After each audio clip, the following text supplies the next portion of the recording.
anticipated impacts from climate change for the Great Lakes region specifically. Dr. Sarah Pryor from Cornell University took us through how downscaled models are developed and how certain we can be on what is being said about what is occurring in the Great Lakes region. So for this week, we're looking now at adaptation in response to that information, the fundamentals and the models. As Simon mentioned, we have Ashlee Grace as our guest speaker. Ashlee is the project manager of the University of Michigan's Great Lakes Adaptation Assessment for Cities program at the Graham Institute. And Ashlee is responsible for providing place-based information needed for developing and improving policy decisions and infrastructure investments related to climate adaptation in the Great Lakes region. And that includes fostering the transfer of information on climate change and community and economic resilience from the research side at the University of Michigan to the cities that they are working with throughout the region. So in today's webinar, we'll be looking at introducing climate adaptation. We're going to look at elements of successful adaptation planning. Then we'll have our special presentation by Ashlee. And then we'll look at identifying our adaptation priorities. If time allows, we'll look at a couple of additional adaptation models as well. So why adaptation? Well, simply because we are already feeling the impacts. There's a growing recognition that the world's current efforts to improve air quality and reduce greenhouse gas emissions aren't happening quickly enough to avoid the impacts of climate change in the current context, but also in the coming century. So notwithstanding all the climate mitigation actions, the world is essentially committed to a certain level of global warming and will be subject to a degree of climate change impacts that will require adaptive responses at all levels, but particularly at our level, the local level. As we heard in detail 2 weeks ago on our first webinar with Dr. Sarah Pryor, we know now what those impacts will look and feel like. In their past, there's been a great divide between those who were committed to mitigation and those who were committed to adaptation, and even some tension. But increasingly, it's recognized that the two must be considered in an integrated way. Adaptation aids mitigation, mitigation aids adaptation. And nowhere is this more true than at the local scale. It's not just about how big our stormwater and sanitary sewers are that counts. It's about how we design our cities to reduce CO2 emissions. The Clinton Climate Initiative is promoting a spatially linked integrated resource management model of land use development that specifically promotes land use design that reduces carbon-based energy consumption. Climate adaptation refers to the adjustment that society or ecosystems make to limit negative effects of climate change. It can also include taking advantage of opportunities that a changing climate provides. For municipalities, adaptation involves the adjustment of policies and actions as a result of observed or expected changes in the local climate. Successful adaptation planning is very context-specific. It builds upon the strengths and existing capacities of each community, such as heat alerts, vector control programs, and stormwater management. But by that, we don't mean that it is simply tweaking business as usual. It is about recognizing and preparing for a different future.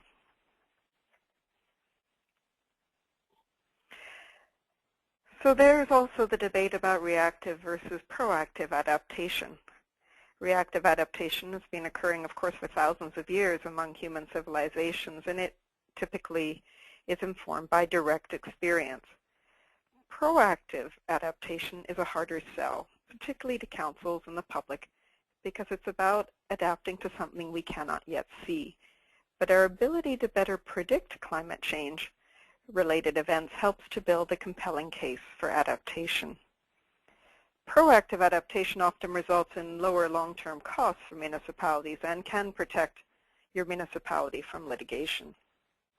The challenge, of course, as we learned on our last webinar, is that downscaled predictive modeling carries a lot of uncertainty and variability, which presents challenges for infrastructure-related decisions that depend on precise information about the intensity, the timing, and the distribution of climate impacts.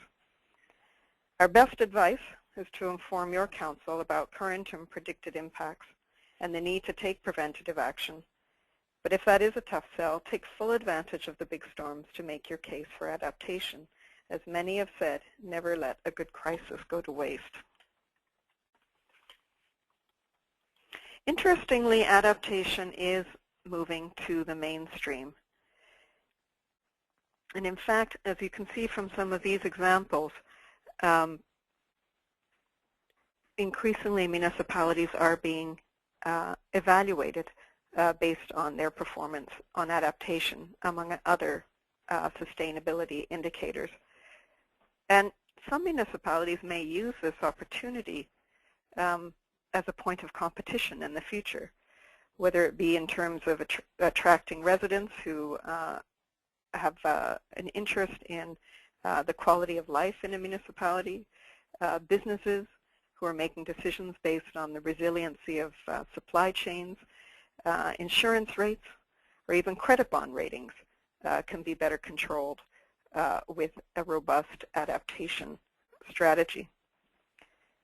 And increasingly, these kinds of evaluations of municipal adaptation will be made available to businesses and residents, and they will be taking note.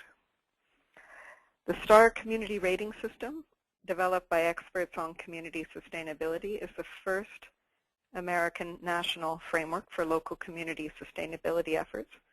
Its climate and energy goal area looks beyond just resource efficiency, and it awards or deducts points depending on a community's climate adaptation efforts.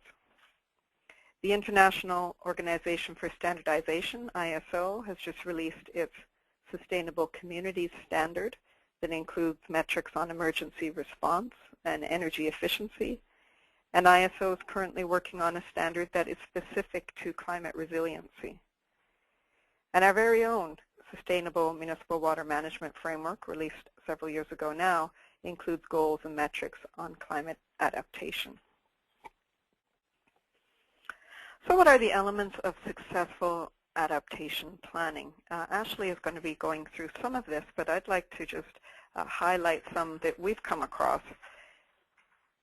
The Chicago Climate Action Plan identifies 5 themes for successful planning that are useful for all planners to keep in mind.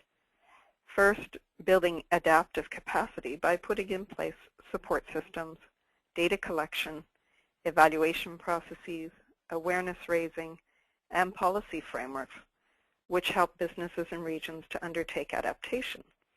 This is an essential precursor for successful adaptation, according to the City of Chicago.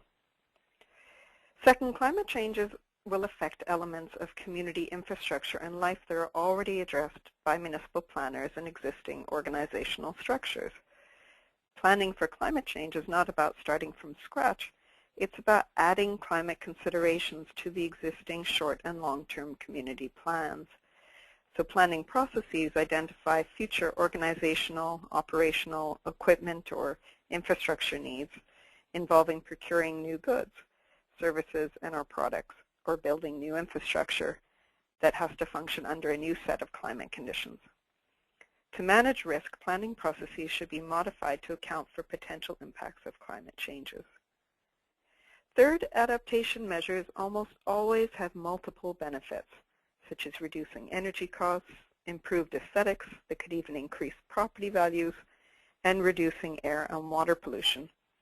These should all be considered to assess the overall benefit of the measures that may be taken, especially when these co-benefits either save money, increase municipal revenue, or outweigh the costs of the measure themselves. Fourth, incremental steps can keep options open so that plans can be adjusted as new data develops. Phased projects can help communities avoid getting locked into trajectories that may not be compatible with future climate risks. Phased projects are also easier to incorporate into existing community plans and are less difficult politically. Distributed infrastructure can be more flexible in responding to change than large centralized systems. Fifth and finally, the paradox of process planning is the intermingled integration of past, present, and future. We're planning for the future, we're doing so in the present, and we're using data from the past. So to plan for climate change, new data must be continually incorporated. You see there a schematic that is a fairly typical set of steps when planning adaptation. There's no one-size-fits-all, but there are similarities in approaches across regions and sectors. Sharing best practices, learning by doing, and iterative and collaborative processes, including stakeholder involvement, can help support progress. General patterns in adaptation processes are beginning to emerge, with similarities discernible across sectors, systems, and scales. And they can consist of identifying risks and vulnerabilities, planning, assessing, and selecting options, moving to implementation, then monitoring and evaluating impact, and revising the strategy and sharing lessons learned. There should be stakeholder engagement throughout the process, and that isn't simply stakeholder consultation. In many cases, it takes external champions to keep adaptation initiatives alive in the face of competing municipal priorities. Dialogue, discussion, and public consultations are important means to arrive at a desirable adaptation action. I should also point out that this isn't a stepwise or linear process, that these stages can be occurring simultaneously in different order, or it can even be omitted completely. However, as shown clockwise on the figure, the process generally involves characterizing these particular steps. Now here's one that is a bit more detailed, and that is one that's been developed by the NOAA Coastal Center that aligns the sort of cyclical planning that most city officials already engage in. And many adaptation models, as we've mentioned, align with this type of cycle. The key takeaway here is that building resilience is an ongoing process. You're scoping and organizing by reviewing hazard impacts, identifying stakeholders, getting buy-in, building working groups, identifying planning areas. You're assessing through a vulnerability assessment and prioritizing planning issues. You're planning and you're implementing and monitoring. And so you can see that NOAA has this checklist with milestones that is quite helpful as you go through your planning process.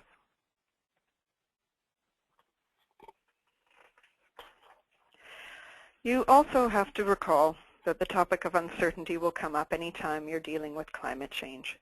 Its impact to acknowledge, it's important to acknowledge uncertainty and remember that uncertainty is a crucial part of any form of scientific research, and climate research is no exception.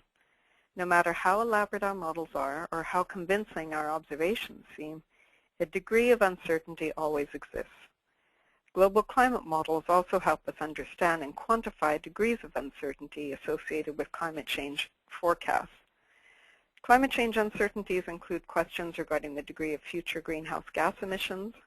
Higher emission levels will obviously result in more extreme weather, solar output, and variations in ocean circulation patterns.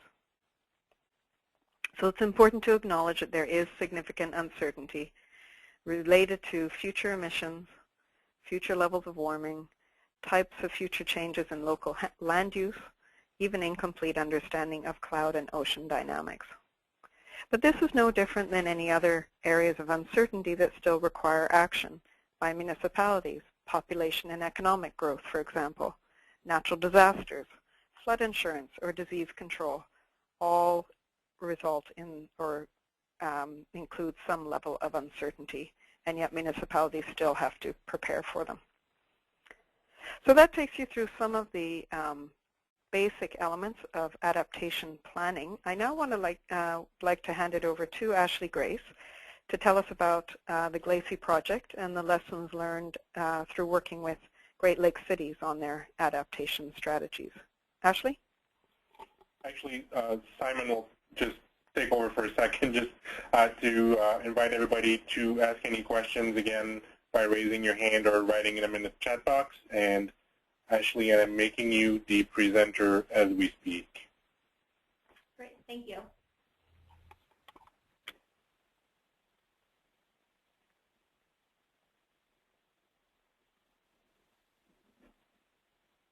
Are there any questions, or should I get started? I don't see any for now, and I think your presentation may foster more questions, so please go ahead. And you can see my screen okay? Yes. All right, fantastic. Well, thank you for the introduction, Nicola, and thank you both for having me. I'm really excited to be a part of this webinar. As Nicola said, I'm the project manager for the Great Lakes Adaptation Assessment for Cities, which is a project out of the University of Michigan's Climate Center. It's been we're now in our 4th year of this project, so we've acquired a number of lessons I'm excited to share with you today. So over the next 20 minutes or so, I'll give you a quick overview of what GLAA-C is, just so you have an understanding of where these lessons are coming from. Jump into the lessons we've learned. I think it's important. I think a lot of the lessons that we've learned really reinforce a lot of the things Nicola was just saying, and will continue to be reinforced in the third part of my presentation, which is discussing some of the tools and strategies we've seen actually implemented in the communities we've been working with. So to begin with, the Graham Sustainability Institute is where GLAA-C is housed, and the institute is an institute at the University of Michigan under the Provost's office. And it is comprised of a number of centers. One of those is the Integrated Assessment Center, which takes a multidisciplinary approach to tackling very complicated projects and problems. Usually involves, the projects that they take on usually are multi-year, working on multi-scale and across a variety of departments and sectors. And the outcomes are very unique, innovative, and it's getting a lot of attention in this process that the IA Center employs. Also at the Institute is the Climate Center, which clearly deals mostly with climate information and data. One of the main programs within the Climate Center is GLAA-C, the Great Lakes Integrated Sciences and Assessment Program, which is funded by NOAA, and it serves as an organization that really connects climate science and research with climate services and providers. So taking those larger models and helping translate those so that they can be regionally relevant to climate providers throughout the region. So we focus, obviously, GLAA-C is on the Great Lakes region, and there are other similar programs throughout the country that NOAA funds. And then everything we do at the Institute is supported by faculty at the university. The research that they do helps inform many of the projects that we take on here at the Institute, and also they work with a lot of our projects to carry them further and use the project as a means for research. So out of all these things came GLAA-C. Again, this is a 4-year project. It's funded partially by the Kresge Foundation, partially by Graham Institute. We are now in our 4th and final year. And GLAA-C as a project takes the IA approach to tackling urban adaptation and uses the research and data both from faculty at the university, but also that climate information that GLAA-C helps generate. And we work with cities throughout the Great Lakes region. These are 6 cities in particular that we've worked with in depth over the past several years. Specifically, we have worked to facilitate peer-to-peer learning between these different cities and also act as a knowledge broker between the researchers and the practitioners. So the 6 cities are those in red that we have worked with in depth.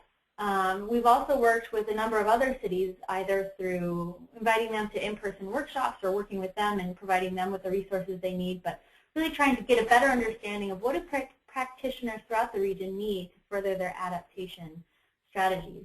And our approach overall has really been focusing on how do we make climate information locally relevant. Clearly, global data is very certain, but as you downscale or as you focus on what does climate look like in my neighborhood, it can really vary based on land use decisions and even things like socioeconomic differences that really will influence how climate is experienced at that local level. So we really try to work with communities and identify where they're at locally and figure out how climate will impact them. on that level. So a couple of the lessons that we have learned in hindsight, or looking back on the project, I'm going to share with you now. And again, I think that these reinforce a lot of what Nicola was saying earlier. And the first is really taking this idea of a vulnerability assessment with community stakeholders and embedding that at the beginning of an adaptation planning process. And I say this because when we first started out working with communities, we would go in with these rather robust presentations about what the Great Lakes, what climate change looks like in the Great Lakes, what all those changes are, what all those impacts are, and it tended to result in leaving a lot of, we'd be bringing municipal practitioners to the table, and after they were given this presentation, they would feel overwhelmed, paralyzed, or perhaps would lose interest because the scale of what we were presenting didn't always match up with where their job priorities and interests were. So we found that early on in our process that if we were to kind of scale back that huge comprehensive presentation and give them a brief observed climate change presentation and then jump really quickly into that vulnerability assessment exercise, the adaptation planning process overall was much more efficient and much more effective. A couple of the reasons for that would be that bringing folks in and empowering them by telling them that their opinion matters and is needed really to move adaptation forward really engages them right off the bat in the process, gets a lot of buy-in from them, and creates a lot of community advocates who are really needed to move this process forward. We as an outside resource provider can't be the only ones pushing this forward. We need folks to feel engaged and empowered from the very beginning. It also helps folks bring climate change to the local level themselves. It's really a huge mental hurdle that we have to overcome in talking to folks. And when they can say, all right, well, here are the impacts I've seen in my neighborhood, they're making that connection without us trying to force it down and throw it on a screen. They're starting to internalize climate change themselves, which makes our job moving forward much easier. And then the other reason we like to do this is it's an act of trust building and ground truthing. And so the reason I have this image here on this slide is to demonstrate a project that was done in Washington, D.C. to help identify vulnerabilities, neighborhoods that were vulnerable to different climate impacts. And so this research group from the University of Michigan used all these amazing secondary sources to try to identify what neighborhoods were most sensitive to impacts, where the most exposure was. And they didn't really do that community vulnerability assessment or ground truthing until they were much farther along or towards the end of the process, and realized that despite all these sophisticated tools, they had really missed a number of factors that indicate a neighborhood's adaptive capacity or lack of it, and realized that no matter how pretty this map was, they were really missing a lot of things because they hadn't involved that community voice from the very beginning. So in hindsight, one of the lead researchers said they definitely would have gotten those stakeholders, those community stakeholders involved much earlier on. Another thing that we have learned, and I think this kind of speaks to that conversation Nicole was having about uncertainty, but the importance of really bringing observed climate to the table from the very beginning as a means for opening that door to the climate conversation. Climate change, climate conversations can be really polarizing and or political, but we've been able to kind of get around that in a way by really presenting people with what we've already seen occur in the climate. Over just really the past 30 to 50 years, we've seen some major increases and changes that have actually indicated that some of the decision support tools that municipalities are still using are already out of date, let alone taking into account what's coming ahead, what are those projections ahead. So a couple of things or benefits of bringing this observed climate conversation to the table at the very beginning is, A, it again continues to build trust, because a lot of what we're saying, the folks we work with can confirm with their own experience. Oh yeah, it does seem like winters are getting more harsh, or whatever it may be. They're able to start confirming those with their own experiences. It also provides that hard evidence that people like to have to start making those decisions. And it allows practitioners to really start wrapping their heads around the fact that the climate's changing, and once they can start to understand, all right, yeah, it has been changing over the last couple decades, they start to ask us, all right, well then what's next? What does this indicate is coming ahead? So again, they're asking us for that projection information and helping move that conversation forward. So these, right here I have on this slide 2 examples of how we provide observed climate data. The first is through our climate station data. So these are climate stations that have been set up and have been collecting climate data for decades and help really, they're representative of climate in one specific spot. So what they really do is they help provide a good picture of what are some of the extremes that have been experienced in these different areas over time, which is very useful for engineers and folks who are trying to prepare systems for those extreme events. We also provide climate division data, which is a climate division is grouping together several areas that have similar climate patterns and helping provide a larger regional trend of what climate has looked like over the past couple decades. And so combined, these 2 resources help folks understand what are some of the extremes as well as what are some of the trends that we've been experiencing. And then the third lesson that we've learned in engaging with communities is really the importance of collaboration in building bridges. Adaptation requires creativity and innovation from so many people and sectors that it really can't just be one department, one program, one plan driving it. And so first off, again, there's a lot of internal education that can and should be part of the adaptation planning process. There's so many, when we go in and work with communities, we realize that oftentimes different departments within a municipality don't even have the opportunity to talk to one another. So we bring them together and they're able to see that a lot of their problems as well as their goals are overlapping and that there's a lot of opportunity for sharing resources and knowledge to be very efficient moving forward with this adaptation planning. This is a picture of actually a woman in Dayton who's in charge of the water department. We have someone from aviation. We also have someone from the local university down there, and they were all working together on their adaptation plan. And also collaborating with other cities. It helps build this network. It helps pave the road for action, and it also really does help provide that political cover when you can point to other cities that have been working on kind of pushing the limits a little bit on adaptation, so that you're not alone, you're not the only ones out there doing it, we think is really important. And then, again, just collaboration, whether it's internal, external, is so key. Building partnerships with the private sector, with the nonprofit, are really, we've seen just every group we have worked with in every city has built some sort of coalition, and it has helped, it has been the key reason that they've been able to move adaptation forward. So now I'm going to talk briefly about some of the tools and strategies that we have seen cities implement around the region. I'm going to go over these kind of quickly, so if you have questions, definitely we'll have time for that at the end, I think. So I'll start with the fact that, a lot of the tools and success stories we've seen are when people realize that they already have a lot of the tools they need at the city level or at their that they're able to take advantage of. They just need to think about kind of reframing them in a way to start addressing some of their adaptation issues. So first off, I think stormwater is clearly a big issue here in the Great Lakes region. We get a lot of folks asking to focus on gray or green infrastructure. We tell them both.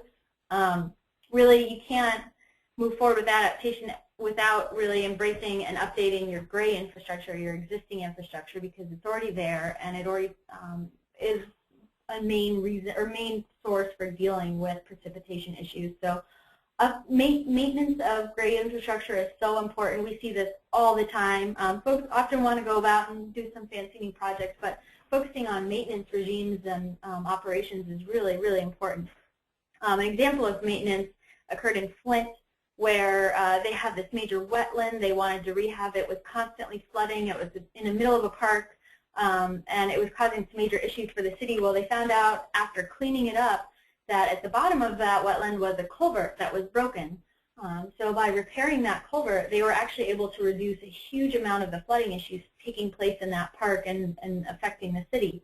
And so again, it gets to that maintenance and upkeep of your existing infrastructure as being a key strategy for adaptation, which also brings me to just the importance that culverts play. Again, another existing infrastructure.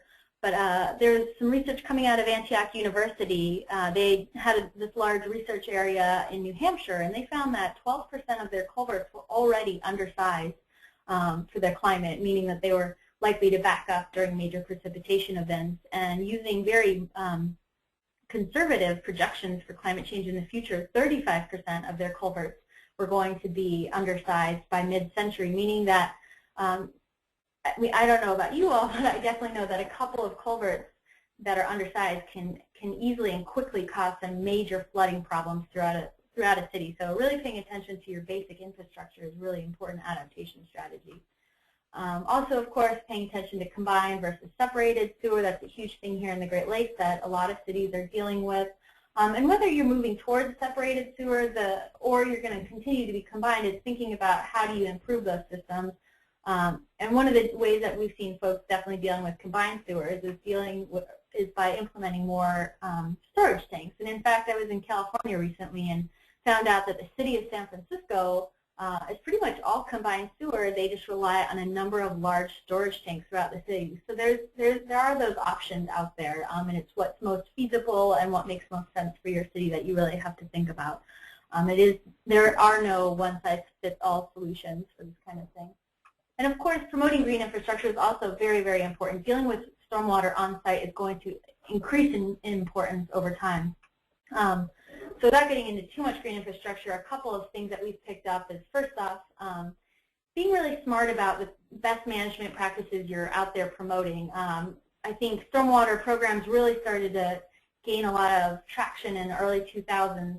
And we've noticed that a lot of credit or stormwater programs were kind of out there promoting these BMPs that were kind of useful all throughout the country. But really when you're kind of, for instance, Toledo was taking, their BMPs were from Portland and Arizona, places that have very different climates, very different soil conditions and topographies, et cetera. So really starting to think, all right, well, what are the BMPs that matter most for our region, and starting to promote the ones that make the most sense for you. So, focusing on quality and quantity.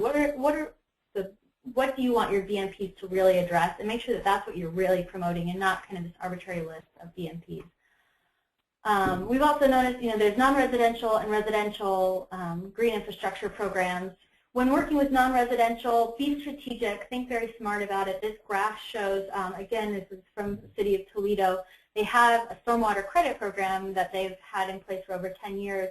And although 55 properties were enrolled, 55 small properties, they were small, and they only covered about 146 acres of ERUs, or basically impervious area, that's contributing to their stormwater system.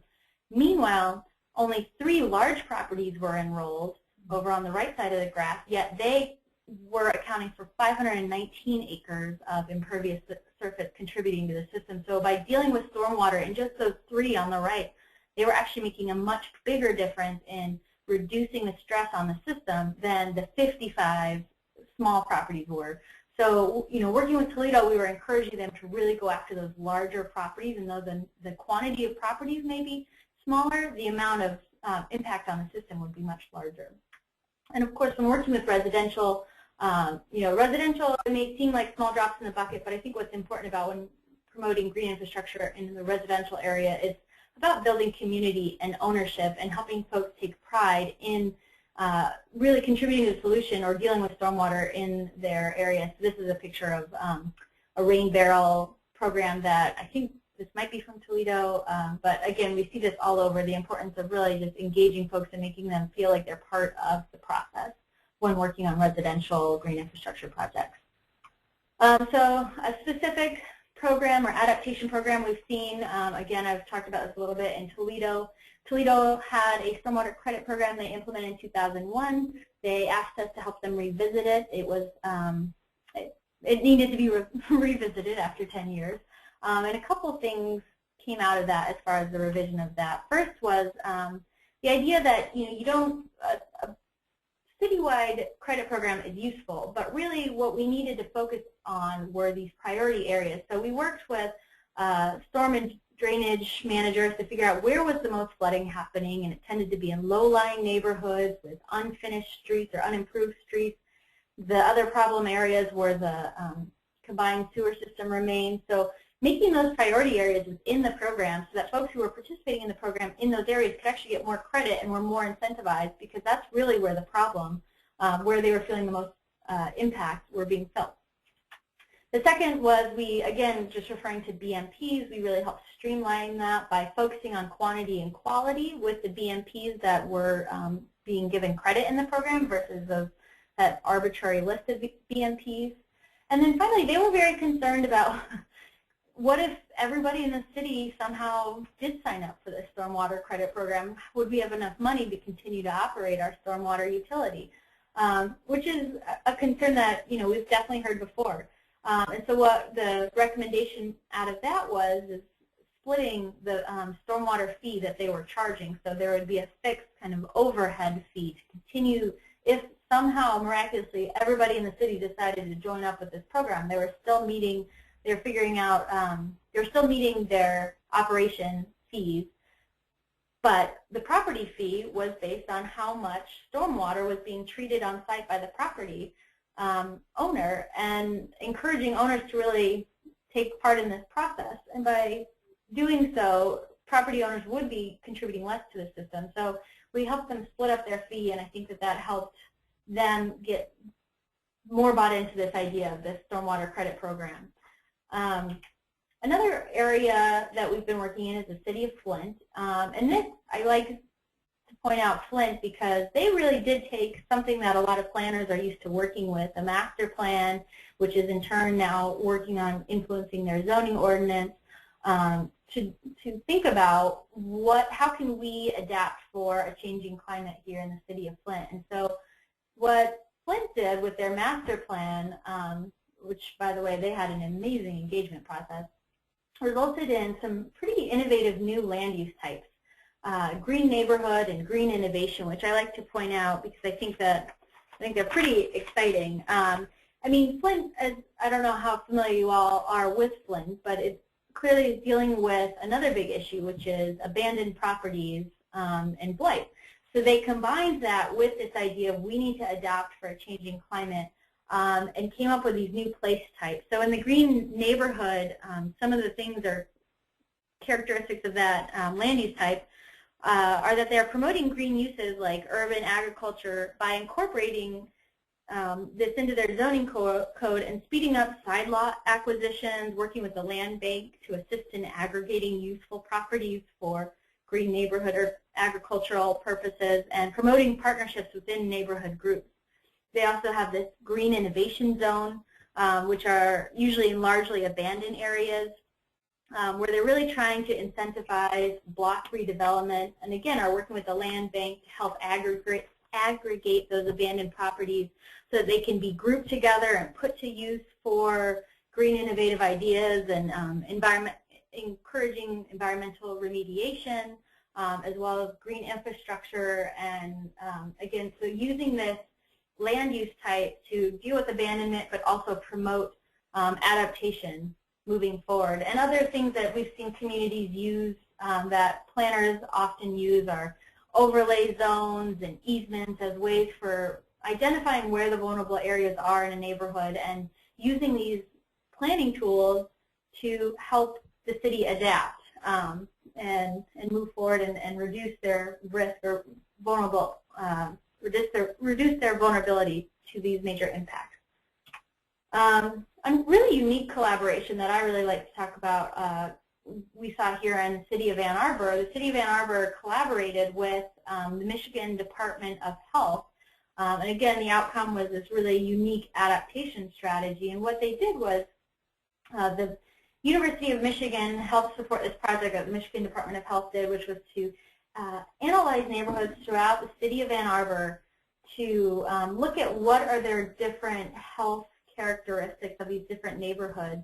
And they were able to group certain characteristics together to identify very specific vulnerable neighborhoods that was then used to inform their forest management plan. And the reason for this is because tree canopy can both increase air quality, it also has a lot of other mental health benefits, and it also deals with stormwater.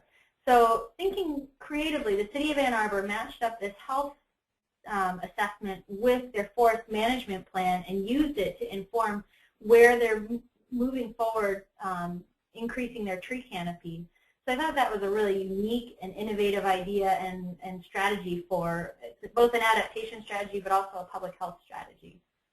And then finally, something we get asked all the time is how do you finance adaptation? Adaptation, hopefully you're starting to get the sense that it comes in all sorts of different forms through all sorts of different partnerships. So unfortunately, there is no one way to finance adaptation, but what we've seen communities use to finance adaptation are their general funds, creating utilities or working with utilities, millages.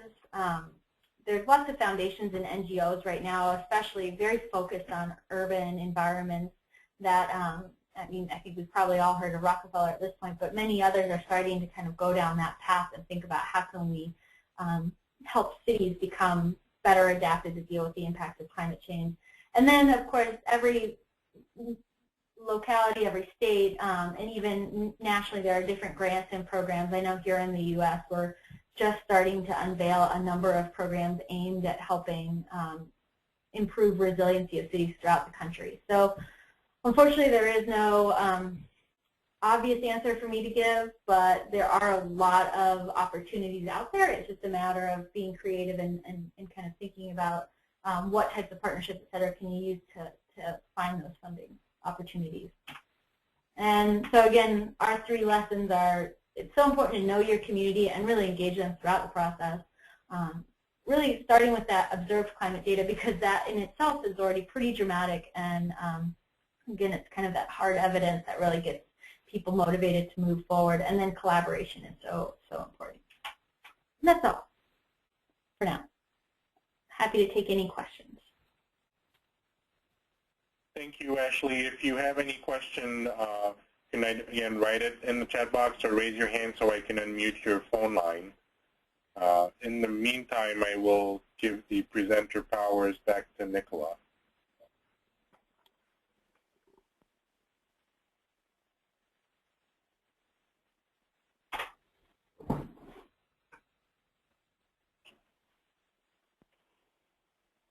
Well, I may ask a question. Is Nicola here, Ashlee? I was really interested in the Flint, Michigan example, and I was wondering if you've heard about other examples where the adaptation is going right into land use planning to, you know, either take advantage of abandoned properties or just retrofitting, particularly suburban areas, to be more resilient. Mm-hmm. I definitely, I mean, there are definitely a lot of varied examples I can think of. I know, for instance, the city, I can't remember all the details, but I know, for instance, the city of Milwaukee has really been encouraging kind of these more suburban developments that the suburban development itself is encouraging dense development of housing, but leaving kind of those larger areas as part of the overall development to help deal with the stormwater. So they're encouraging these houses to be constructed closer together so that that same overall larger development property can use kind of its natural resources to deal with the stormwater on site, et cetera. So that's one example. I know that in a lot of areas, again, overlay zoning is starting to be talked about a lot more. I can think of Vermont specifically has been working with a lot of communities. There's a lot of flooding that happens in Vermont because it's a very mountainous area, and a lot of the settlements are in the valley. So actually working with the communities to build these overlay districts where that actually restrict development in these vulnerable areas, but are part of, they end up being part of the zoning ordinance as an overlay zone. So it's definitely becoming more, you see it more and more. I can definitely think of, do a little bit more research and provide those to you if that would be helpful. Thank you. Nicola, I have a question in the chat box, so I will read it, and it, I think, goes to both of you. The question reads, are you able to identify one city or one community that is a true leader in being a resilient community? And the comment says also, many places have plans with varying degrees of strength or promise, but are there places that have measurable success in improving resilience? Ashlee, do you want to start off with that? Sure. I mean, that's a hard question. I think that's what everyone wants to see, definitely, are these success stories, and unfortunately I think adaptation is still very nascent, and it's still, there aren't a lot of success stories, or people haven't really evaluated their adaptation strategies just yet. I mean, it's hard because adaptation really is something that we'll really see the success in the next couple of decades. And I would say that adaptation has really just started to take form and really become a thing in the last decade or so. So saying that there's a success story is hard to point to, because, again, we'll see. The idea with adaptation is you're prepared for what's coming in the next 50 to 100 years. I know that there are a lot of really amazing projects and programs that people point to. Philadelphia is actually doing some amazing things with stormwater. Chicago has that wonderful action plan. So again, we have yet to see how those things will fare in major storm events, that kind of thing. But we're starting to build this inventory of examples, but measuring success is something we're not quite there, I don't think. Yeah, I would say there are a couple of cities to look at. You had mentioned Milwaukee as well. Milwaukee's done a tremendous amount on, forced to really, on flooding, because they have had a history of flooding and overflows, and so reducing those overflows to nearly none a year, I believe, and putting in green infrastructure where there were some flooding hazards. So I would call it incremental, but big increments in Milwaukee.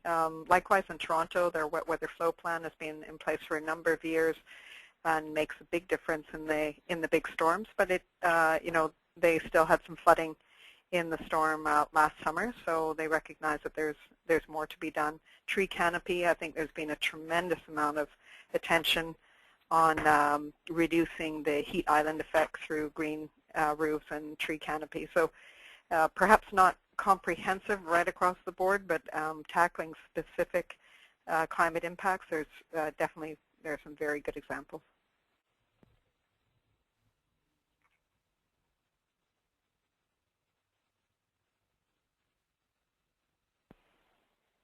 That is it for questions in the chat box. I think, Nicola, would move on to the end of your presentation. Great, thanks, Simon. So I'm going to end off with looking at how you identify adaptation priorities, because we talk about a vulnerability assessment. Some on the line may have already undertaken them, but for those of you who are less familiar, we're going to talk a little bit about that. So here you can see something from NOAA's Adapting to Climate Change, a planning guide for state coastal managers, and it just shows you a little bit how things are scored. So what's the likelihood it's going to happen, and what's the magnitude of the consequence if it does happen. And so what is being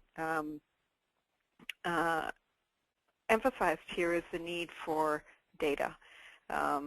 So risk assessment requires that data about the levels of exposure to climate impacts, impacts on people, on infrastructure, on your natural resources, on your cultural resources, and on your economic resources, particularly for those municipalities who have climate-sensitive economies that they're based on, agriculture, tourism, to name the two principal ones.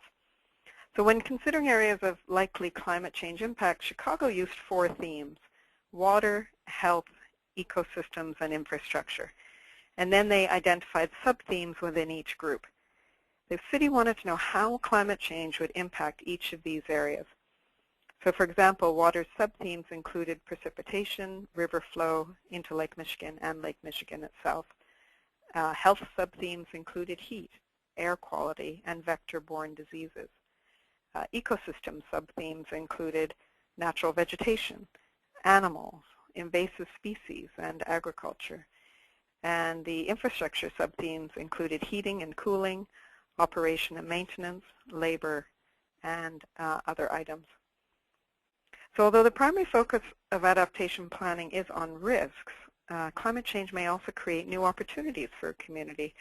So including this concept in the research gives a more complete picture that's useful in determining the best local actions. Here's another example of drilling down on Chicago's prioritization exercise, and this is specific to heat risk. So when you're looking at the calculating the priorities, knowing the level of risk, the extent of its impact on a municipality, and the immediacy of the threat, the planning team can set priorities for allocating resources that are always scarce, as we know. It's important to retain some flexibility in this prioritization exercise. As the community explores adaptation options, discovery of opportunities to address impacts that are lower on the priority list may appear. For instance, there could be tied to current development or government grants that will expire shortly, and cases like these have to be evaluated on an ad hoc basis. So examples of municipal activities include construction, street maintenance, public safety, public health, tourism, business, schools. Knowing what activities will be affected can help determine how widely the impacts will be felt in the community, what agencies need to be brought into the planning process, and where adaptation resources may be available. And also it's important to think about the timeline. You can see on the right-hand side that Chicago is looking now, 10 years from now, 30 years from now, 50 years from now. It is a longer-term exercise. Now this is a whole pile of numbers and categories, but this is some work that the Ontario Ministry of Environment and the Cities Initiative did using the PIVC process. AMAC Consulting did this for the city of Welland in Ontario. And I put this up just to give you a sense of the number of variables, climate parameters, performance responses for one single system, and this is the stormwater collection system.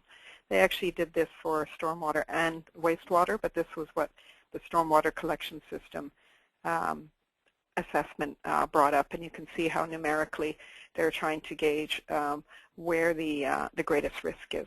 So that gives you a sense of what a vulnerability assessment might bring up for your community.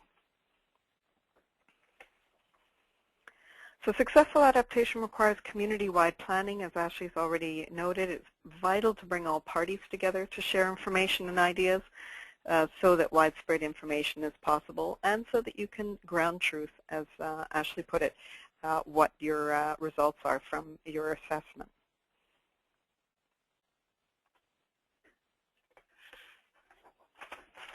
And then finally, once your priorities are selected, it'll be time to choose the appropriate strategy, whether it be green infrastructure or gray infrastructure, services, tree canopy. But you'll be wanting to ask specific questions. What strategy can help reduce or prevent the impact, and how does it reduce the problem? What other climate impacts does the strategy address? What data do you need to determine how effective this strategy would be in your area? And what agencies or organizations would be responsible for implementing this strategy? And finally, are there ways to share the cost? So I'll leave you with these particular guides. There's the EcoAdapt Climate Vulnerability Assessment Quick Guide, and there's a guide to climate change adaptation in cities. Both of these, one is from EcoAdapt, and the other one, I believe, is from the Interurban Development Organization, the World Bank. Both of these can be helpful adaptation support tools. And if you do go onto our website at the end of this webinar, or give us a couple of minutes to get this up on our website, you'll see that there are a couple of other adaptation models that you can go through at the end of this presentation, and also some more resources with hyperlinks, so you can click on those as well. So with the remaining couple of minutes, are there any final questions for Ashlee or me?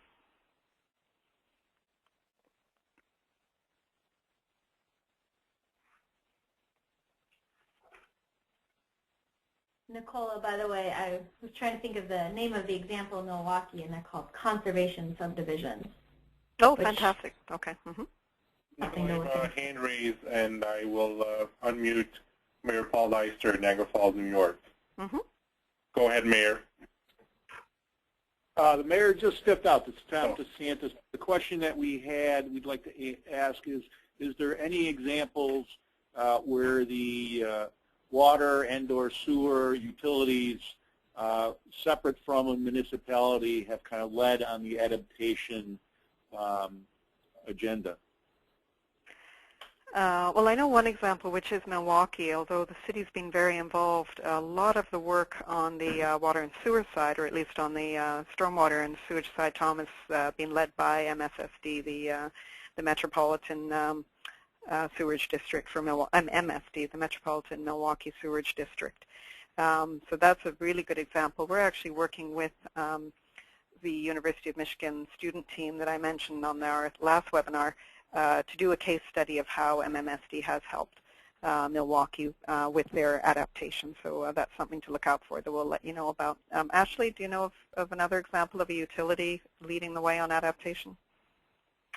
You know, I'm not as familiar with them in the Great Lakes, but out of some external research I've done, I know that, for instance, out west in Colorado, there's a utility, a water utility, that is working on a watershed plan, and they're actually working with a watershed conservation group to help with their water, because a lot of their water or their utility issues come from upstream issues. So they're partnering up and doing this major collaboration. They're using the Watershed Conservancy to help lead their adaptation planning and programs. But as far as here in the Great Lakes, I haven't come across that as often. I am going to follow up. I've heard that Lansing utility, Lansing, Michigan utility is separate from the city, but is helping the city with their sustainability initiative. So I don't know much about that yet, but I am starting to look into that as something that might be able to help you in the future. Great, thank you.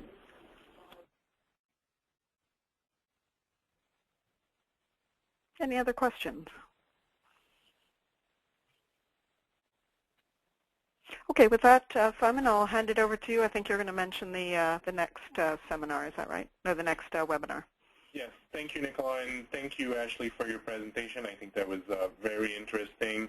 And I want to invite everybody to register for our next webinar, which will be November 19th at 11 a.m. Eastern, which is exactly 2 weeks from now.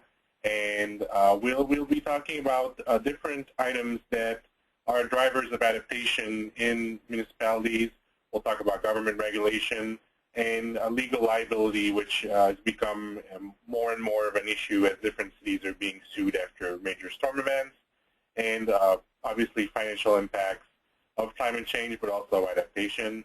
And I put in the chat box the link to go register at glslcities.org/mars.cfm.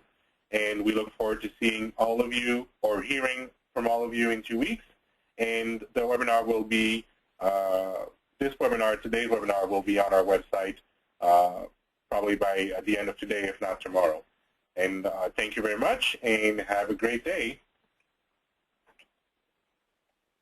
Thanks.